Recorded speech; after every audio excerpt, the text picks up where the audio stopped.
What if I told you that optimism isn't about being blindly positive, but about mastering a mindset that makes you resilient, adaptable, and unstoppable in the face of challenges? In today's fast-paced, often overwhelming world, it's easy to feel weighed down by negativity. But what if there was a simple, science-backed strategy to help you thrive through it all?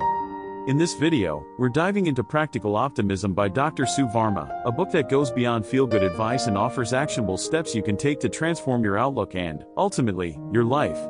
This isn't just another summary. We bring you real, research-driven insights that can shift your mindset and help you turn obstacles into opportunities. The book at a glance: an author's journey. In today's video, we're diving into the transformative concepts presented in Practical Optimism by Dr. Sue Varma, a renowned psychiatrist and mental health advocate. This insightful book focuses on cultivating a positive mindset that empowers individuals to navigate life's challenges with resilience and hope. Dr. Varma emphasizes that optimism isn't just about seeing the glass as half full, it's about developing practical, evidence-based strategies that enable us to face adversity head-on while maintaining a constructive outlook. As Dr. Varma puts it, optimism isn't about avoiding the storm, but learning how to dance in the rain. This book is a blueprint for anyone looking to turn life's inevitable challenges into opportunities for growth. With the world constantly evolving, Practical Optimism stands out as a timely and relevant guide for building mental wellness and emotional resilience in today's uncertain times. Our goal is to provide you with educational and motivational insights that can inspire your personal growth journey. Practical Optimism isn't merely a feel-good mantra, it's a powerful tool backed by psychological research that can enhance your overall well-being. By adopting this mindset, you can learn to reframe negative experiences, embrace change, and foster a sense of agency in your life. Curious about how optimism can actually change the way your brain works? In the next section, we're going to dive deep into the science behind optimism and how it can transform not just your outlook, but your brain's wiring itself. Dr. Sue Varma is a board-certified psychiatrist, mental health advocate, and clinical assistant professor at NYU Langone Medical Center. With over 2 decades of experience in the field, she specializes in anxiety disorders, depression, and mental wellness. Dr. Varma has been a vocal proponent of destigmatizing mental health issues and is a frequent contributor to major media outlets, including CNN and the New York Times, where she provides expert insights on mental health and emotional resilience. Practical Optimism draws on her extensive clinical experience, blending scientific research with practical advice for cultivating mental strength in the face of adversity. In addition to this book, Dr. Varma has contributed to various medical journals and is a sought-after speaker on topics related to mental health, well-being, and resilience. If you found the lessons from Practical Optimism inspiring, make sure to like this video and subscribe to our channel for more content that helps you cultivate a positive and resilient mindset. Share your thoughts in the comments below. How are you planning to incorporate Practical Optimism into your life? Or, if you've already read the book, let us know what resonated with you the most. We'd love to hear your feedback. And don't forget to suggest other books you'd like to see featured on our channel. Your input helps us create content that speaks directly to your needs and interests. By subscribing, you're joining a community committed to personal growth and mental well-being, and we're excited to continue this journey with you. Chapter 1: The Science of Optimism. In this chapter, Dr. Sue Varma begins by laying the foundation for understanding the science behind optimism. She breaks down key research studies that link optimism to improved mental health, physical health, and overall well-being. Varma explains that optimism is not simply about positive thinking, it's a mental framework that encourages resilience and proactive problem-solving. As Dr. Varma states, optimism is not a magic wand, but it is the mindset that fuels perseverance when times are tough. Research from the University of Pennsylvania further backs this up, showing that optimistic individuals tend to recover faster from illness, have lower stress levels, and maintain stronger social connections. This data drives home the point that optimism isn't blind positivity but a scientifically backed strategy for better living. One of the most powerful narratives Varma shares is that of a patient who had gone through major career setbacks.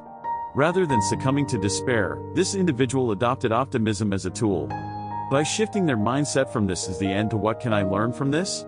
they were able to turn their setback into a pivot point, eventually finding success in a different field. Dr. Varma refers to this as the optimism advantage. But what if you're thinking, optimism isn't something I'm naturally good at, or isn't it just a form of denial? Stick with us, because in the next section, we're going to tackle some common misconceptions about optimism and show you how anyone can cultivate it, even if it doesn't come naturally. The key takeaway from this chapter is the understanding that optimism can be cultivated. It is not an innate personality trait but a learned behavior. Dr. Varma emphasizes the importance of cognitive reframing, consciously shifting your perspective to see challenges as opportunities for growth. This is aligned with concepts such as neuroplasticity, which refers to the brain's ability to reorganize itself by forming new neural connections. To deepen the educational value, consider this. A study published in the Journal of Personality and Social Psychology found that optimistic people are 30% more likely to avoid chronic diseases like heart conditions, compared to those with a pessimistic outlook. Now, let's get practical. How can we apply optimism in real time when we're facing life's challenges? In the next section, we'll explore some powerful techniques for shifting your mindset and building resilience in the face of adversity. Chapter 1 Common Objection: Isn't optimism just about ignoring reality? Dr. Varma addresses this directly. She argues that practical optimism is about confronting reality while choosing to focus on solutions rather than problems. As she says, optimism doesn't mean ignoring the storm, it means preparing for it with the knowledge that you can weather it. Think of optimism as a muscle that grows stronger with use. Much like physical exercise strengthens your body, optimism training strengthens your mental and emotional resilience. Each time you choose to reframe a negative situation, you're adding another rep to your optimism muscle. Over time, this mental strength allows you to face greater challenges without becoming overwhelmed. At the heart of this chapter is the belief that optimism gives you the power to write your own story. When you embrace optimism, you're no longer a passive recipient of life's circumstances, you become an active participant in shaping your future. Varma reminds us that optimism is the belief that tomorrow holds possibility. It's what gives us the courage to dream, even in the face of uncertainty. This insight encourages readers to adopt a mindset of possibility, knowing that they can navigate life's inevitable ups and downs with a sense of control and hope. Ready to take action? Let's walk through some actionable steps you can take to start building optimism in your daily life. These exercises will help reinforce the lessons from this chapter and make optimism a habit. Chapter 1 Action-Oriented Takeaways. To put these concepts into practice, here are 3 actionable exercises that align with the chapter's message. 1. Cognitive reframing exercise. Every time you encounter a setback or a stressful situation, write down the event and challenge yourself to reframe it. Ask, what can I learn from this? Or how can this experience make me stronger? 2. Gratitude practice. Start each day by listing 3 things you're grateful for. This will naturally shift your mindset from scarcity to abundance, fostering optimism. 3. Daily affirmations. Write a daily affirmation that reinforces your resilience and optimism. An example might be, I have the power to turn challenges into opportunities. Chapter 1 Unique Angles, Optimism Rewired, Growth Mindset Meets Neuroplasticity. Dr. Varma's approach to optimism aligns with the concept of the growth mindset discussed by Carol Dweck in her seminal book, Mindset: The New Psychology of Success. Both books emphasize the importance of seeing failures as learning experiences and focusing on the possibility for growth. Another point of comparison is The Power of Positive Thinking by Norman Vincent Peale, but Varma's approach is more grounded in psychological research, making it both relatable and actionable for modern readers. One lesser-known aspect of this chapter is Dr. Varma's focus on biological optimism.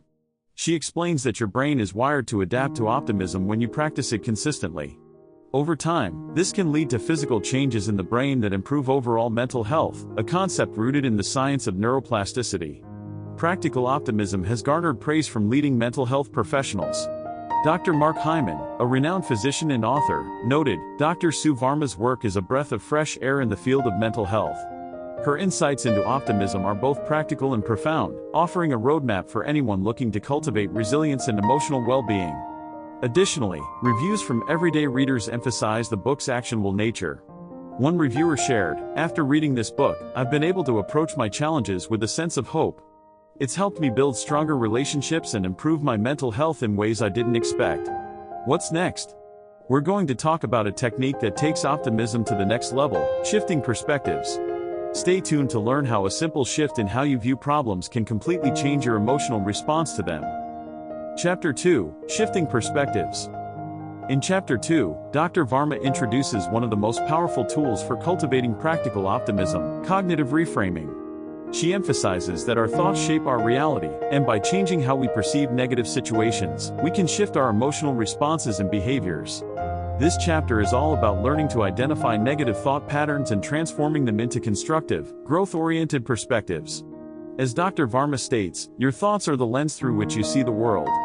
By changing that lens, you can change your entire experience. She dives into the psychology of this technique, explaining how automatic negative thoughts can spiral into feelings of hopelessness if left unchecked. However, by using reframing, we can interrupt that cycle and regain control over our mindset. One striking example from the book is the story of a patient who lost their job during the pandemic. Initially, they were consumed by thoughts of failure and anxiety about their future. But through cognitive reframing, they were able to shift their mindset from "I've lost everything" to "This is an opportunity to start fresh and pursue something more fulfilling." This small yet profound change in perspective led them to discover a new career path that was not only more aligned with their passions but also more rewarding. But how do you know if you're seeing things clearly or through a distorted lens? Stick around as we reveal the signs of negative thought spirals and how to stop them in their tracks using cognitive reframing.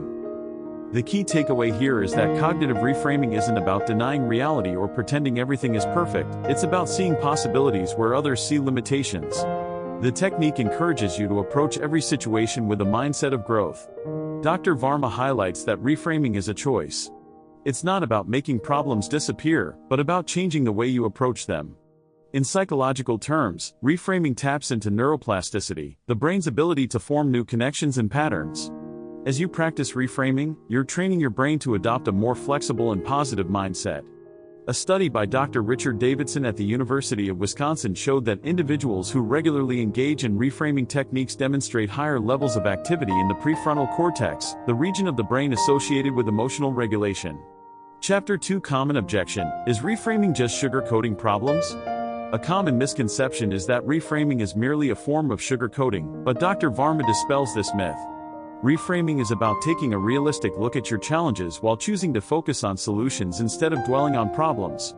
It's not about being falsely positive but about being constructive. As Dr. Varma explains, reframing gives you the power to approach your problems with clarity and purpose, not naivety. Imagine your mind as a camera lens. When the lens is dirty, everything you see is distorted, and the picture looks dark and unclear. Cognitive reframing is like cleaning that lens. It doesn't change the world outside, but it changes how clearly you see it. When the lens is clear, you can appreciate the full spectrum of color and possibility that exists in every situation. Another analogy is to think of reframing as a mental zoom out. When you're too close to a problem, it can seem overwhelming and unsolvable. By mentally zooming out, reframing allows you to see the bigger picture and realize that what seems like a disaster now might just be a stepping stone to something better. At the core of this chapter is the empowering message that you have the power to change your mindset, and with it, your life. As Dr. Varma reminds us, when you shift your perspective, you shift your power. This chapter encourages readers to reclaim control over their thoughts and to stop letting automatic negative thinking dictate their emotional state. By reframing your challenges, you open the door to growth, resilience, and personal empowerment. You start to see every setback as an opportunity, every failure as a lesson. This is the essence of practical optimism. Chapter 2 Action-Oriented Takeaways. Here are 3 actionable exercises based on this chapter's insights. 1. Reframing journal. Begin by keeping a daily journal where you write down any negative thoughts you have throughout the day. Then, next to each thought, practice reframing it into a constructive perspective. For example, if you write "I failed at this project," reframe it to "I learned valuable lessons that will help me succeed next time." 2. Mindfulness practice. Take 10 minutes each day to practice mindfulness meditation. This helps you become more aware of your thoughts as they arise, making it easier to catch negative thinking patterns before they spiral out of control. When a negative thought surfaces, take a deep breath and ask yourself, "How can I reframe this?" 3. Affirmations for growth. Create a list of affirmations that encourage a growth-oriented mindset. For example, "I am capable of learning and growing through any challenge," or "Every setback is an opportunity to come back stronger." Repeat these affirmations each morning to set a positive tone for the day. Chapter 2 Unique Angles. Dr. Varma's advanced approach to cognitive reframing. Dr. Varma's concept of cognitive reframing shares similarities with the principles of rational emotive behavior therapy developed by Albert Ellis. Both approaches encourage individuals to challenge irrational beliefs and replace them with more constructive thoughts. However, Dr. Varma takes it a step further by incorporating mindfulness and emotional awareness as key components of the reframing process. Another comparison can be drawn with Byron Katie's technique known as the work, which asks individuals to challenge their stressful thoughts by questioning their validity and finding more balanced perspectives. One lesser-known aspect of this chapter is Dr. Varma's focus on the long-term impact of reframing. She explains that consistently practicing reframing not only shifts your mindset in the moment but also rewires your brain to adopt more flexible, resilient thought patterns over time. Dr. Varma's reframing techniques have resonated with readers across various industries. Jane, a corporate executive, shared, "This chapter changed the way I approach setbacks in my career. Instead of seeing every failure as a catastrophe, I now see it as a chance to grow. It's been a game changer for my mental health." In the field of education, a school counselor praised Dr. Varma's reframing exercises, stating, "I've used these techniques with students who struggle with negative self-talk, and I've seen a remarkable difference in their confidence and motivation." So, what's holding you back? In the next chapter, we'll explore resilience, one of the most critical skills for bouncing back when life knocks you down. You won't want to miss it. Chapter 3, Building Resilience. In Chapter 3, Dr. Varma delves into the concept of resilience, which she defines as the ability to bounce back from adversity, adapt to change, and keep moving forward despite setbacks. Resilience is not about avoiding difficult times but about learning how to withstand them and emerge stronger. Dr. Varma emphasizes that resilience is a skill that can be developed through intentional practice and is a cornerstone of practical optimism. One of the chapter's central ideas is that resilience is like a muscle. The more you use it, the stronger it gets. Dr. Varma shares a poignant story of a single parent who faced the loss of a job. Initially overwhelmed with fear and uncertainty, this individual chose to focus on what they could control and reframe the setback as an opportunity to explore new career paths. Through persistence, they were able to start a small business that not only provided financial stability but also a newfound sense of purpose. This real-life example demonstrates the transformative power of resilience. Dr. Varma also integrates scientific research into her discussion of resilience. She cites a study conducted by the American Psychological Association which found that individuals with higher levels of resilience were better able to cope with chronic stress and had a reduced risk of developing anxiety and depression. As Dr. Varma states, resilience doesn't eliminate stress or difficulty, but it gives you the strength to face them with courage and determination. The key takeaway from this chapter is that resilience is not an innate trait but a skill that can be developed and strengthened over time. Dr. Varma highlights 3 critical elements of resilience: social support, self-care, and problem-solving. Social support, building a strong network of supportive individuals is essential to resilience. Dr. Varma explains that when we are connected to others, we feel more empowered to face challenges because we know we are not alone. Research backs this up. Studies show that individuals with close social ties have lower levels of cortisol and report higher levels of well-being. Self-care. Resilience requires that you take care of both your physical and mental health. Dr. Varma advocates for a holistic approach to well-being, incorporating regular exercise, healthy eating, and adequate sleep. She also stresses the importance of mindfulness and relaxation techniques as a way to manage stress and build emotional resilience. Problem-solving. Resilient individuals don't view problems as insurmountable, they see them as challenges to be tackled. Dr. Varma teaches that approaching obstacles with a proactive mindset is crucial to building resilience. By developing problem-solving skills, you can face difficulties with confidence and a sense of control. Chapter 3, Common Objection: But what if I'm not naturally resilient? Dr. Varma addresses this common concern by reiterating that resilience is a learned skill. As she says, no one is born resilient. It's something we build through experience, practice, and a willingness to learn from our setbacks. Even if you've struggled with resilience in the past, the good news is that it can be cultivated at any stage of life. The chapter offers practical exercises to help readers strengthen their resilience over time. Resilience can be compared to a tree in a storm. Just like a tree with deep roots can bend without breaking in strong winds, a person with strong resilience can withstand life's difficulties without being uprooted. The tree's roots, like your emotional resilience, are nurtured through support, self-care, and a problem-solving mindset. The deeper those roots go, the more flexible and strong you become in the face of challenges. Another useful analogy is to think of resilience as a personal emotional toolbox. Each time you overcome a challenge, you gain a new tool, whether it's emotional regulation, problem-solving, or social support. Over time, you build a toolkit that equips you to face life's future difficulties with greater strength. At the heart of this chapter is the message that resilience gives you the ability to not just survive, but thrive. As Dr. Varma beautifully puts it, resilience is not about never falling down, it's about getting back up every time with a little more strength. This chapter encourages readers to embrace their inner strength and see adversity as an opportunity to grow. By developing resilience, you gain the ability to face life's challenges with hope, courage, and determination. Dr. Varma's words challenge readers to reflect on their own lives. Where have they already demonstrated resilience? How can they build on that strength to face future challenges? These are empowering questions that reinforce the idea that we all have the capacity for resilience within us. Chapter 3: Action-Oriented Takeaways. Here are 3 actionable steps readers can take to build resilience in their daily lives. 1. Develop a support network. Reach out to friends, family, or mentors, and build a network of supportive individuals who can offer encouragement during difficult times. Make a list of people you can turn to when you need emotional support, and don't be afraid to ask for help when needed. 2. Self-care routine. Create a daily self-care routine that prioritizes both your physical and mental well-being. Incorporate at least 30 minutes of physical activity, practice mindfulness or meditation for 10 minutes, and ensure you're getting 7 to 8 hours of sleep each night. 3. Resilience journal. Keep a resilience journal where you track any setbacks or challenges you encounter. Write down what you learned from each situation and how you handled it. Over time, this practice will help you see patterns of growth and strength, reinforcing your ability to handle adversity. Chapter 3: Unique Angles, Resilience versus Grit. Dr. Varma's take on emotional strength. Dr. Varma's concept of resilience shares similarities with Angela Duckworth's idea of grit from her book Grit: The Power of Passion and Perseverance. Both concepts focus on persistence and the ability to keep going in the face of adversity. However, Varma's approach also integrates emotional and social aspects of resilience, emphasizing the importance of community and self-care in overcoming challenges. Another comparison can be drawn with Brené Brown's work on vulnerability and courage.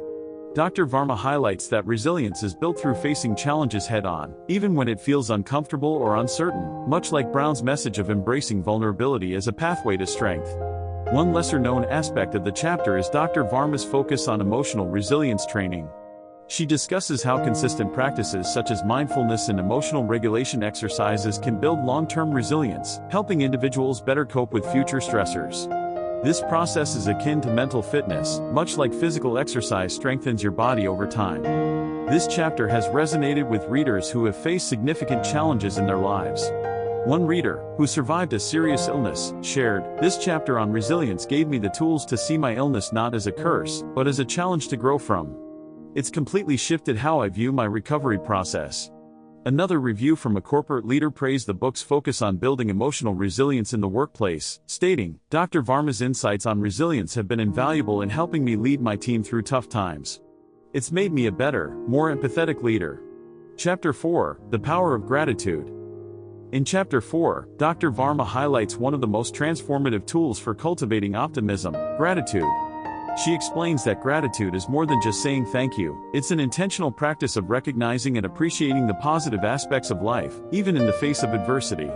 Dr. Varma refers to gratitude as the emotional reset button, which helps shift our focus from what's lacking to what's abundant in our lives.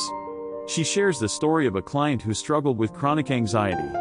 Initially overwhelmed by negative thoughts, this person was encouraged to start keeping a gratitude journal. Each day, they wrote down 3 things they were grateful for, regardless of how small. Over time, they noticed a significant improvement in their mood and mental health.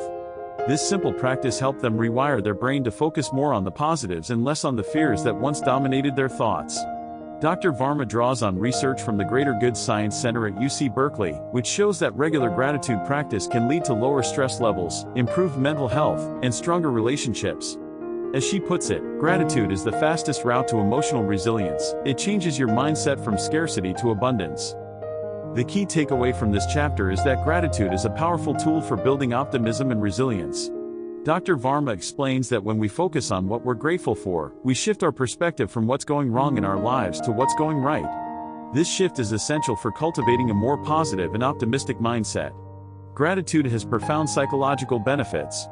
Studies have shown that practicing gratitude can boost dopamine and serotonin levels in the brain, neurotransmitters associated with happiness and well-being. Moreover, gratitude helps combat the brain's negativity bias, which is the natural tendency to focus more on negative experiences than positive ones. By consciously practicing gratitude, we can rewire our brains to focus on positivity and appreciation. Dr. Varma also introduces the concept of gratitude stacking. She explains that once you start noticing one thing to be grateful for, it becomes easier to find more. This creates a positive feedback loop where gratitude leads to more gratitude, amplifying the overall benefits. Chapter 4 Common Objection: How can I practice gratitude when things are going wrong in my life? Dr. Varma acknowledges that gratitude can feel difficult when life is challenging. However, she emphasizes that gratitude isn't about ignoring difficulties, it's about finding moments of light even in the darkest times. As she states, gratitude is about acknowledging both the thorns and the roses, recognizing that even in hardship, there's something to be thankful for. She offers the example of someone going through a health crisis who might feel grateful for the support of loved ones, the skill of their medical team, or even a moment of peace during treatment.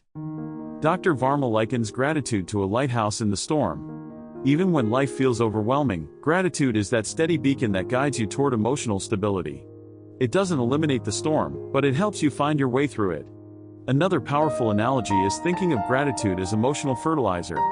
Just as plants grow stronger with proper nourishment, our emotional well-being flourishes when we regularly feed it with gratitude. It encourages growth, resilience, and a sense of abundance, allowing us to thrive even in less than ideal circumstances. At the heart of this chapter is the idea that gratitude shifts your focus from scarcity to abundance. Dr. Varma reminds us, when you practice gratitude, you're training your mind to see life through a lens of possibility, not limitation. This insight is especially empowering for readers who feel stuck or overwhelmed by life's challenges. By adopting a gratitude practice, they can regain a sense of control over their emotional state and begin to see the beauty and opportunity in their everyday lives. Dr. Varma encourages readers to reflect on the fact that gratitude is always accessible. No matter what you're facing, there's something to be thankful for, whether it's the kindness of a stranger, a moment of calm, or even the strength you've shown in getting through tough times. Chapter 4 Action-Oriented Takeaways. Here are 3 actionable exercises based on the insights from this chapter. 1. Gratitude journal. Each day, write down 3 things you're grateful for. Try to be specific. For example, instead of just writing "I'm grateful for my family," you could write, "I'm grateful for the way my sister listened to me when I was feeling stressed." The more detailed you are, the more powerful the practice becomes. 2. Gratitude letters. Write a letter of gratitude to someone who has made a positive impact on your life. This can be a friend, family member, teacher, or even a colleague. Whether or not you choose to send the letter, the act of writing it will reinforce feelings of appreciation. 3. Gratitude meditation. Spend 5 minutes each morning meditating on things you're thankful for. As you breathe in, think about the things you're grateful for, and as you breathe out, let go of any negative or stressful thoughts. Chapter 4 Unique Angles. Gratitude as a Path to Resilience. Dr. Varma's unique insight. Dr. Varma's approach to gratitude is reminiscent of Sean Acor's work in The Happiness Advantage, where he highlights the science of gratitude and its profound impact on well-being. Both authors emphasize that gratitude is a practice that can reshape the brain, leading to increased happiness and productivity. However, Varma's focus on resilience sets her apart. While gratitude is often framed as a tool for increasing happiness, Varma argues that it's equally essential for building emotional resilience. This makes her perspective particularly valuable for individuals who are navigating tough times and need tools to help them stay mentally strong. A lesser-known aspect of this chapter is Dr. Varma's focus on gratitude as an antidote to anxiety. She explains that by shifting your focus from what might go wrong to what's already right in your life, you can reduce the anticipatory stress that fuels anxiety. This is an important addition to the broader conversation on mental health, showing how gratitude can be used not just to increase happiness but to decrease anxiety. Readers who have incorporated Dr. Varma's gratitude practices into their lives have shared transformative experiences. One reader noted, "I started a gratitude journal after reading this chapter, and it's changed my entire outlook.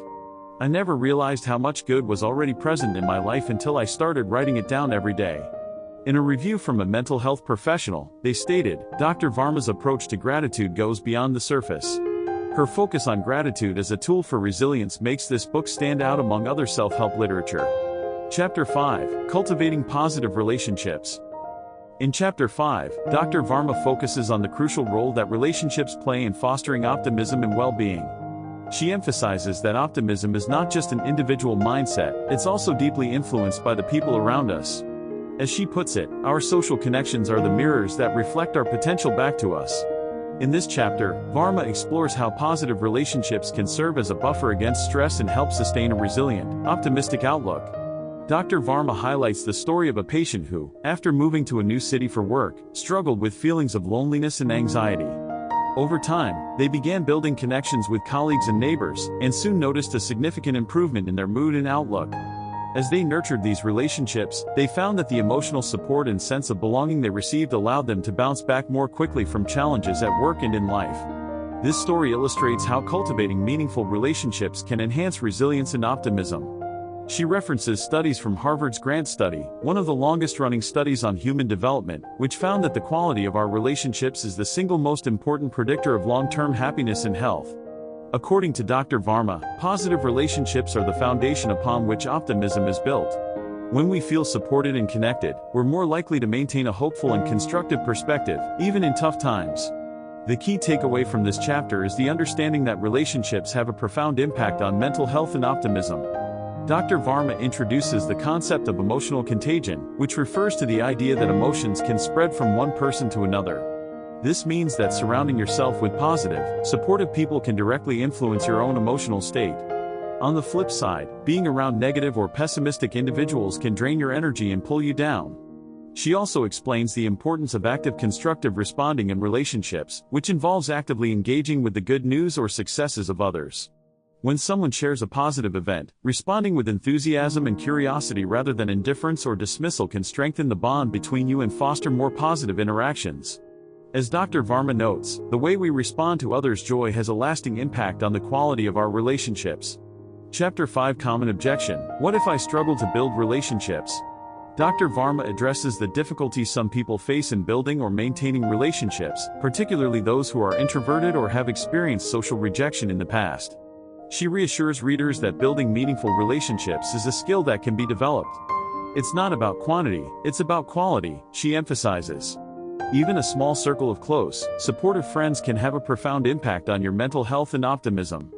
She advises starting with small, consistent efforts to connect with others, whether through shared activities, volunteering, or simply reaching out to people with common interests. Imagine relationships as a social safety net. When you face challenges or fall into difficult times, your positive relationships catch you, providing emotional support and helping you regain your balance. The stronger and more interconnected your safety net, the more secure you feel in navigating life's ups and downs. Another analogy is to think of your relationships as emotional gardens. Just like plants need water, sunlight, and care to grow, relationships require attention, communication, and effort to thrive. When nurtured, they flourish and, in turn, provide nourishment for your own emotional well-being. The message in this chapter is clear: relationships are a key ingredient to a resilient, optimistic life. Dr. Varma reminds us that we are wired for connection. Positive relationships feed our soul and fuel our optimism, helping us face life with courage and hope. This insight empowers readers to invest time and energy into cultivating meaningful connections, knowing that these relationships will pay dividends in terms of mental health and resilience. This chapter encourages readers to reflect on the relationships in their lives. Are they nurturing the connections that uplift and support them? How can they invest more time and energy into building these positive relationships?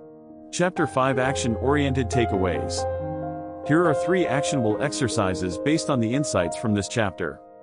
1. Quality connection check-in. Identify 3 people in your life who uplift and support you. Make an effort to reach out to each of them this week, whether through a phone call, text, or in-person visit. Express your appreciation for their presence in your life and ask how you can support them in return. 2. Active listening practice. In your next conversation with a friend or loved one, practice active listening. Give them your full attention, ask follow-up questions, and engage with their emotions. This strengthens the bond between you and reinforces the positive impact of the relationship. 3. Building new connections. If you're feeling isolated or lacking in supportive relationships, take one small step to meet new people. Join a club, attend a social event, or start a new hobby that aligns with your interests. Building relationships takes time, but consistency and shared activities can help foster deeper connections. Chapter 5 Unique Angles. Building Boundaries for Healthier, Happier Relationships. Dr. Varma's focus on the power of relationships aligns with the findings of Robert Waldinger in The Good Life, Lessons from the World's Longest Scientific Study of Happiness, which explores how strong relationships are key to happiness and health. However, Dr. Varma's unique contribution lies in her emphasis on the role of relationships in fostering optimism. While many self-help books focus on individual mindset shifts, Varma underscores the collective nature of emotional resilience, highlighting how our social environments deeply influence our mental health. Another interesting angle is Dr. Varma's discussion of boundaries within relationships. She explains that cultivating positive relationships doesn't mean allowing others to drain your emotional energy. Setting boundaries is essential for maintaining healthy relationships that contribute to your well-being rather than depleting it. This nuance adds depth to the idea of building relationships, recognizing that not all connections are beneficial. This chapter has received praise from readers who have found it transformative in their approach to relationships. One reader shared, "After reading this chapter, I made it a point to nurture my relationships more intentionally. The results have been incredible. I feel more connected, supported, and optimistic in my daily life." A relationship therapist who read the book noted, "Dr. Varma's insights into the power of positive relationships echo what I see in my practice every day." The simple practices she outlines in this chapter, like active listening and expressing gratitude in relationships, are practical yet deeply impactful. If Practical Optimism taught you how to cultivate a positive mindset, our next book will take that foundation to the next level. In Languishing by Corey Keyes, we'll explore the often overlooked mental state between thriving and depression, languishing.